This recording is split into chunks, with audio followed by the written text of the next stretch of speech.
Every single person on the earth was born into the middle of a war.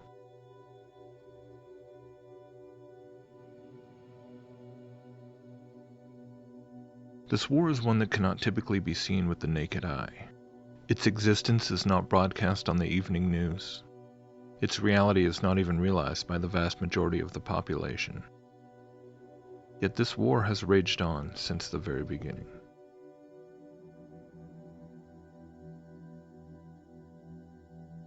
The first shot fired in this war had a devastating effect, when the serpent entered the garden and tempted the first man and woman to disobey God, falling into sin, and then death entered the world. Sometime after, as mankind began to multiply and cover the face of the earth, the first full assault on humanity was launched.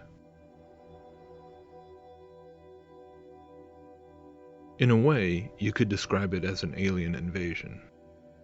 But these invaders did not come from some distant galaxy, from some far-off star system. Rather, they descended from right above, as together they conspired to abandon their assigned posts in the firmament, where the ether carried the light of their luminescence to the four corners of the earth.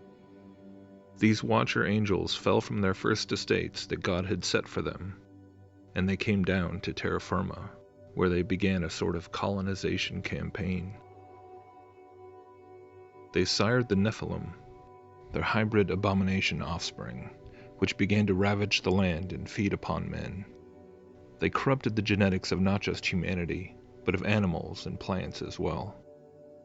Using the knowledge they had been given by God to perform their original tasks in the heavens, they proceeded to teach mankind all sorts of forbidden things, in order to civilize them, to equip them in the building of cities, vast kingdoms, where these fallen angelic beings could rule as gods.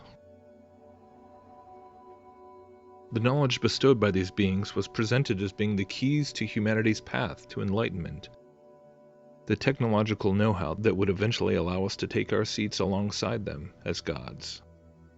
But of course, this was all a lie.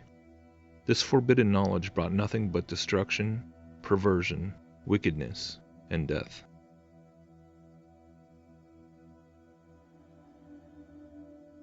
God, the Creator, finally became so grieved by the immensity of the wickedness on the earth and the corruption of his creation that he decided to wipe it all out and begin again, sparing one single family and the animals which God brought to ride out the waters with them. When the waters receded, the world had been cleansed from the evil that had almost wiped out humanity from the face of the earth. The great empires of the Watchers had been erased, their monuments and citadels shattered by earthquakes and buried by oceans. The angels who had conspired together against God were buried deep in the bowels of the earth, held there in the deepest darkness until the time of the final judgment of all things. The bodiless spirits of the giants, the Nephilim, were cursed to roam the earth, tortured by hunger and thirst that they could never satisfy, forever longing to have bodies to inhabit once again. Satan's direct rule over the whole earth through his vassals, the fallen Watchers, was over. But no sooner than the earth began to be filled once again with trees and plants and animals, and people began to spread out and fill it once again, did the enemy of mankind begin working, seeking to rebuild what God had destroyed, his beloved Atlantean Empire, whose sole purpose was the enslavement and destruction of mankind. But it would be different this time around. No longer did the Fallen One have the ability to send his rebellious emissaries to the earth, to take wives and build cities and palaces where such self-declared deities could sit and rule directly over their subjects. No longer could they walk amongst men and be revered for their brilliance and stature. The satanic kingdoms that would be built after the flood had to be done through the worship of now invisible deities, forced to orchestrate their rule through various systems of interdimensional communication.